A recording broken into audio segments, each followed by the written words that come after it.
बिस्मिल्लाहिर्रहमानिर्रहीम। अस्सलाम वालेकुम। आज मैं आपके लिए एक बहुत ही ज़बरदस्त सा मज़ेदार से मीठे की रेसिपी लेकर आई। ये मीठा सिर्फ़ और सिर्फ दो चीज़ों से बनकर तैयार हुआ, एक दूध है और एक दूसरी चीज़ हम इसके अंदर क्या डालेंगे वो मैं आपको आगे चल के बताऊँगी। और ये शुगर फ्री बहुत ही आसान सा मीठा है ये।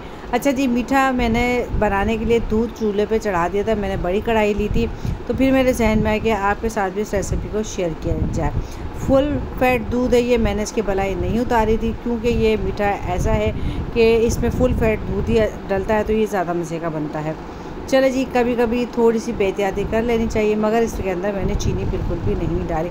इसको मैंने चूल्हे के ऊपर चढ़ा दिया है और इसके अंदर मैं मुसलसल चमचा चलाती रही और दूध उबलता रहा और थोड़ा इसका हम साइड पे करते रहे। चूँकि हम घर में बना रहे तो घर के काम काज भी होते, तो मैं चूल्हा थोड़ा सा हल्का करके दूसरे काम भी कर रही थी साथ साथ, तो इस वजह से हमारी ये फुल वाइट नहीं बनी। बाज़ार में आप देखते हैं फुल वाइट होती है। बस इसी तरीके से जैसे जैसे इसकी बलाई बनती जा रही थी, बलाई को मैं साइड पे करती जा रही थी। जी हाँ, अब मैं इसके अंदर डालूँगी स्टीविया। ये हम बना रहे शुगर फ्री रबड़ी।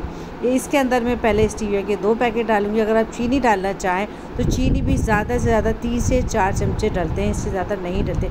जी हाँ, रबड़ी बनाना बहुत ही आसान है, सिर्फ दूध और चीनी के साथ रबड़ी बनती है। और चीनी की जगह आज हम डाल रहे हैं स्टीविया। स्टीविया डालने के बाद मैं इसको थोड़ा सा चला लूँगी, हमारी तैयार है।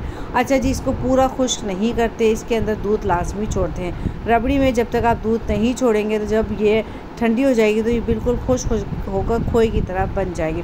चूँकि अब हम घर के अंदर बना रहे हैं तो मैंने क्या किया, इसको 10 से 15 मिनट के लिए ढक दिया था, तो ताकि रबड़ी हमारी थोड़ी सी ठंडी हो जाए।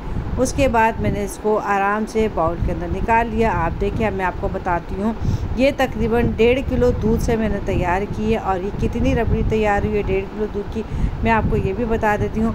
बाज़ार में 1 पाव रबड़ी कम से कम 300 या 350 रुपये किलो मिलती है और 1 किलो दूध हमारे यहाँ मिल रहा है 200 रुपये का। यानी 200 रुपये का दूध होता है, 350 रुपये की 1 पाव रबड़ी मिलती है। तो मेहनत भी आपने देखा, ये 300 ग्राम रबड़ी हमारी तैयार हुई है 1.5 किलो दूध के अंदर। अच्छा जी, अभी जिसके कोने में ज़रा सा बच गया तो खोए की तरह ये बहुत गाढ़ा गाढ़ा सा था, तो ये भी मैंने निकाल लिया है। अब ये भी ज़ाया नहीं हुआ, या तो बच्चे इसको वैसे ही खा लेंगे या मैं इसको किसी मीठे में, हलवे में, किसी में डाल दूँगी। मुझे यकीन है आपको आज मेरी ये रबड़ी की रेसिपी ज़रूर पसंद आएगी। बहुत ही आसान सी रबड़ी की रेसिपी। अब आप इसको खा के देखें, इसका टेक्सचर देखें, बहुत ज़बरदस्त और मज़ेदार सी है। बस कलर इसका फुल वाइट नहीं बना क्योंकि वो लोग फुल चूल्हा जला के उसको धड़ाधड़ कढ़ाई में चमचे चलाते जाते हैं। एक आदमी उनकी कढ़ाई पे खड़ा रहता है हर वक्त करने के लिए, और हम घर में लेडीज़ हैं, दूसरे काम भी होते हैं, तो इस वजह से इसका कलर थोड़ा लाइट ब्राउन हो गया है। लेकिन इस कदर मज़ेदार रबड़ी कि आप एक दफ़ा बनाएंगे और खाएंगे तो आपका हाथ नहीं रुकेगा और आपको दिल चाहेगा बार बार बनाएं। बाज़ार से लाने से बेहतर है थोड़ी सी मेहनत करो, घर में बना लें और हेल्दी बनाएं और शुगर फ्री बना के खाएँ। मुझे यकीन है आपको आज रबड़ी की रेसिपी ज़रूर पसंद आई होगी। रेसिपी पसंद आए तो लाइक शेयर कमेंट कर दीजिएगा। चैनल पर नए तो प्लीज़ सब्सक्राइब करके बेल आइकन को प्रेस कर दें ताकि आने वाली न्यू वीडियो का नोटिफिकेशन आपको बआसानी मिल सके। फिर मिलेंगे, जब तक के लिए अल्लाह हाफिज़। मुझे अपनी दुआ में ज़रूर याद रखा करें और अगर आप चाहें तो इस पर पिस्ते बादाम वगैरह भी डाल सकते हैं।